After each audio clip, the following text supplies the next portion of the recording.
Welcome to the Real Estate Espresso Podcast, your morning shot of what's new in the world of real estate investing. I'm your host, Victor Manash. This is the weekend edition. We've got a special show for you today.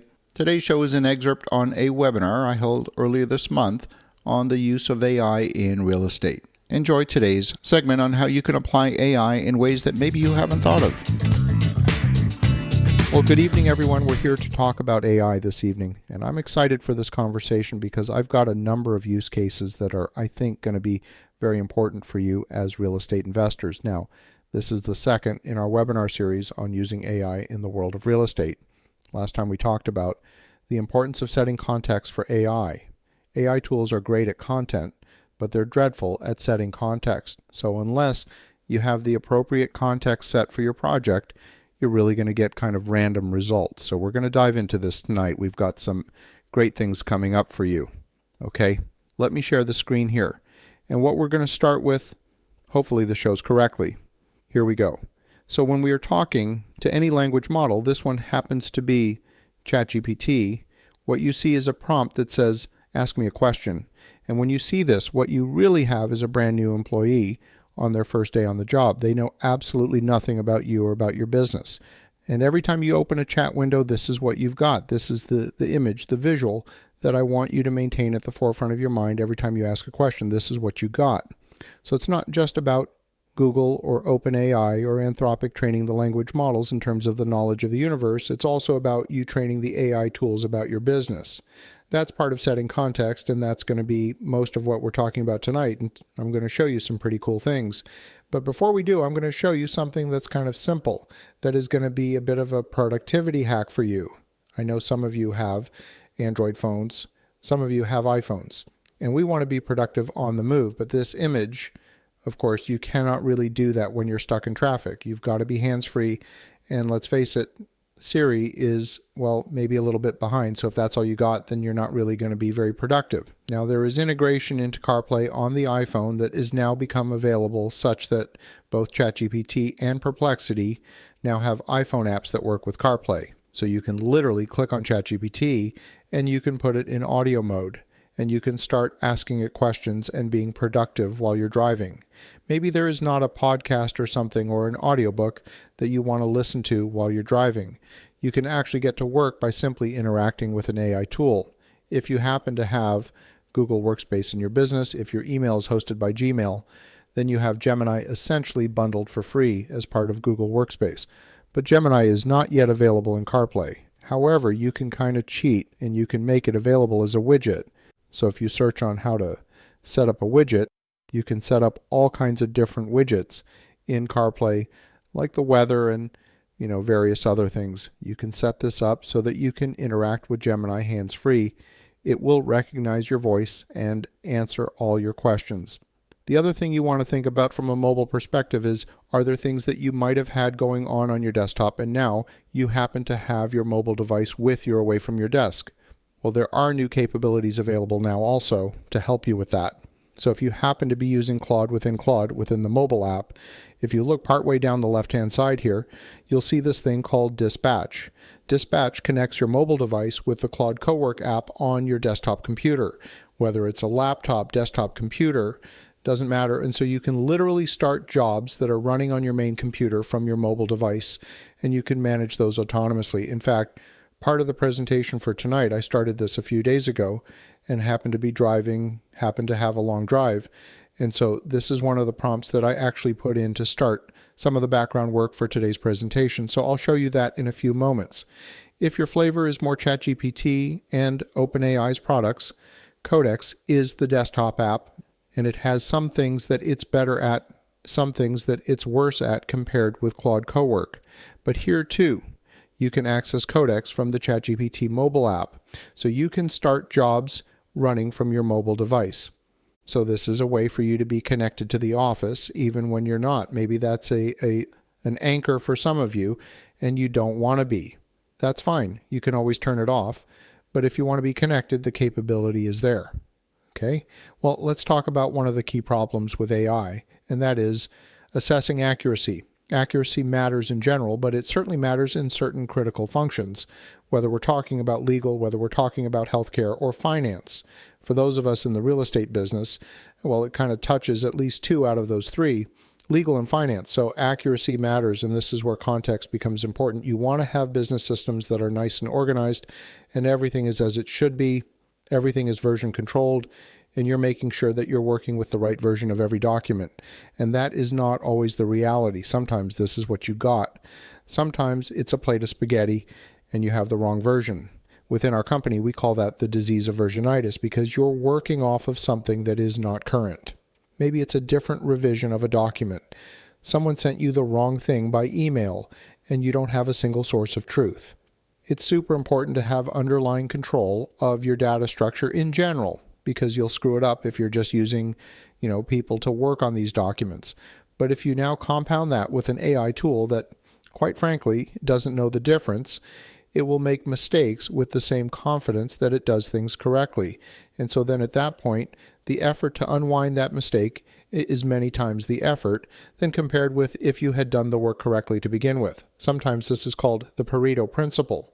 You really want to minimize that management effort that goes into fixing those mistakes, problem solving. You want to push as much as possible into things that are routine. So you want to take those exception cases and push them to something that's routine, and this is where AI can help you tremendously.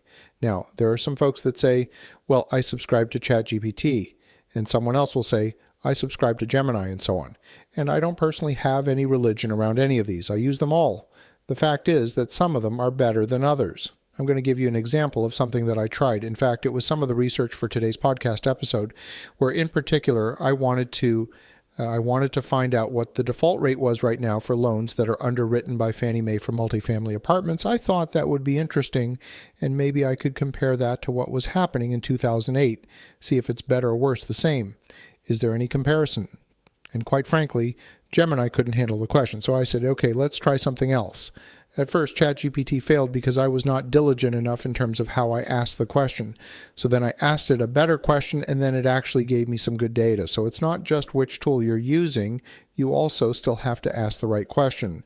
I then took it a step further and did a comparison work in Claude and put together the numbers for both the current situation as well as what it was back in 2008, in the wake of 2008. And when I was satisfied that I had pretty good data, I then asked Claude to write me a script for the Real Estate Espresso podcast comparing the current Fannie Mae default rates with what they were in the post-2008 period. And it did that. And you can listen to it for yourself and decide whether you think it did a good job. It really did it only in a couple of minutes. So as opposed to me spending 20 to 30 minutes writing 1,000 words, it wrote a script. And part of the reason why it did a good job of that is because I have seeded these tools with this language model that we're affectionately calling Victor AI, where we've uploaded the transcripts of, close to 3,000 episodes of the podcast. So it kind of knows a little bit about me. It knows how I speak, my cadence, the types of words that I use. I don't speak in horribly long, complex sentences. I try and speak in a very straightforward manner. So it has managed to capture my voice, and it's capturing it in the script. So that's something for you, homework, if you wish to see what you think. And the comparison between the conditions today and 2008 are in fact quite striking. So I think you'll enjoy that episode 3062 today. Okay, we talked a little bit about that brand new employee first day on the job. And when you do something in any language tool, it's basically going to figure out how to solve your question, how to answer your question before it answers the question. And when it does, it's kind of making it up as it goes along. It will try this, and if that doesn't work, it'll try that. Once you have trained your favorite tool, Claude, OpenAI, doesn't matter whichever one you like to use, you want to take that knowledge, that formula, if you will, and capture it as what's called a skill. You're going to tell the tool, okay, so what you just did, capture that and do it the same way every time from now on. And what that does, number one, it saves you a whole lot of money that you would otherwise spend relearning every single time this gets executed. But not only that, it gives you a much more predictable result. So in Claude, it doesn't matter. We can do this in Claude. We can do it in Codex. There are these things called skills. And so I'm going to describe a little bit about what they are. It's basically a set of instructions, and it's just a standard text document. And today there are massive libraries of prepackaged skills that are out there. You can download them. There are literally thousands of them that you can download, Many of them are useful out of the box. So for example, if you want to get a morning briefing, you just go into Cowork and you type /morning briefing, and it'll look at your calendar. It'll look at emails that have come in the last 24 hours, tell you what you need to respond to. If there are certain topics that are important to you in the news, it'll summarize those, and you will get that as an email first thing every morning as part of your morning briefing. There's many of them. In fact, Anthropic, the makers of Claude, have packaged bundles of skills for different types of businesses. So for example, there is a finance group of skills that will do everything from bank reconciliations and generate reports out of QuickBooks and all kinds of different things, create business dashboards, all within that finance package. But there's many of them. There's a productivity package, there's a design package.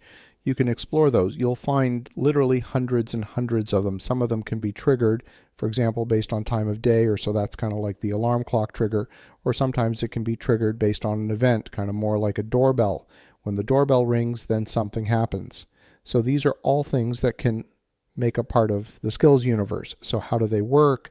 When a user types a message, then basically Claude detects the intent of that and then figures out how to do this in a repeatable way. And so it will do it for the first time, and it'll probably ask you a bunch of questions along the way to make sure that it gets it right.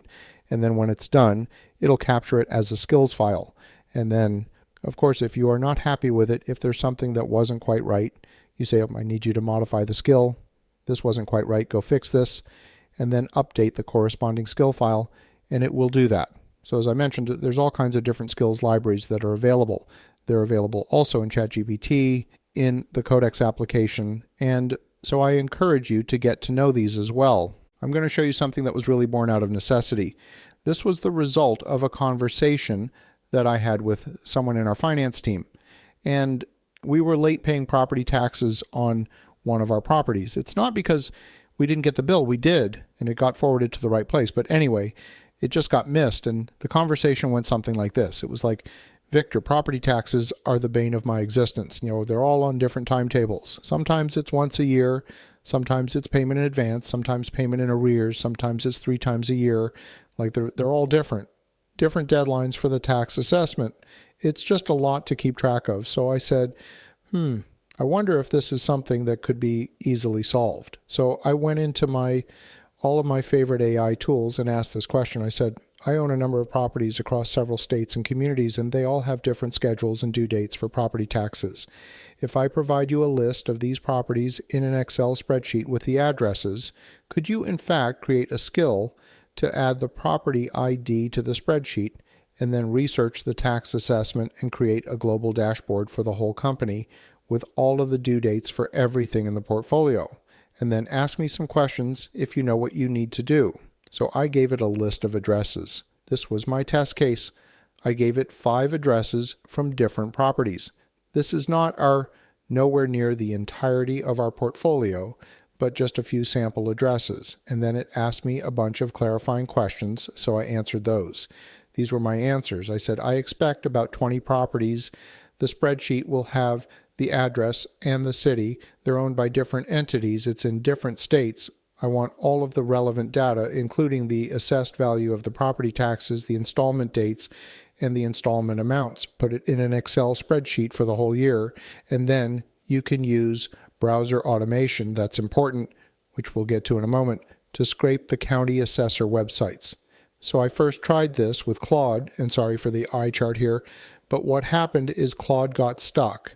It figured out how to read the Excel spreadsheet, but when it came to going to the county assessor websites and the county tax collector websites, all of these websites recognized that this was not a human trying to interact with them. It was in fact a machine, and it said, nope, we're closing the door to you. You cannot get in. So that can be a problem. So I said, all right, well, if Claude can't do it, and it, by the way, it did give me another solution, but it was complex and it required writing a script and opening a command line. And I'm technically capable enough to do that. But I said, you know what? I'm feeling lazy tonight. Let me try a different tool and see if it can figure it out. So I abandoned Claude temporarily and decided to try Codex, and this was the exact prompt that I gave it. I said, if I provide you a list of property addresses in an Excel file, can you generate a dashboard containing all the properties, 1 row per property, showing the property taxes owing for that particular property, along with the installment due dates and the amounts, and then, output it into an Excel file for those jurisdictions having multiple taxing authorities, like for example in Texas, you've got a municipal utilities district, you've got the county and the school district. If you need to, go and add more columns for each taxing authority. And so then it went ahead and it did it. It did a pretty good job. It didn't do a perfect job. I'll show you what it did. So you can see with these 5 properties that it got, the first 2 bang on, the ones in Philadelphia with no problem. The ones in Louisiana, it struggled with. The one on the bottom in blue, I had to give it a little nudge, give it a little help. It couldn't figure out that the name of the street in this particular case, the address was number 400, and the road is W.M. Perkins Road. It said Perkins. It got rid of the W.M. and then it got stuck, so it didn't know what to do that, so I gave it a little nudge. But it got stuck on the ones in Louisiana. The one on Weaver Road, it got stuck on. I didn't bother going in and fixing it, but you can see that it got most of it. The little tweak that would be necessary to get this to figure out how to do this reliably across the entire portfolio is pretty small. And so then at this point, I have an entire dashboard for the whole portfolio. I can obviously give it a longer list of properties, and it would be able to produce that dashboard for the entire portfolio. And I think that's actually valuable. It's part of that picture at the very beginning where you've got an organized filing system. I mean, think about doing it not just for property taxes. Think about insurance policies, your GL policy, builder's risk, flood insurance, all different dates, different renewals, all of that stuff. You would really want to have a single dashboard for your entire organization so that your financial team has a single place. All of the annual reports for your corporations, those filings in Delaware and Wyoming, and all those different states, make sure that you paid your whatever, annual $200, and you don't miss that. And now all of a sudden your company's no longer in good standing. You want to do the same thing for all of those. These are all part of getting organized, and frankly these AI tools can do this.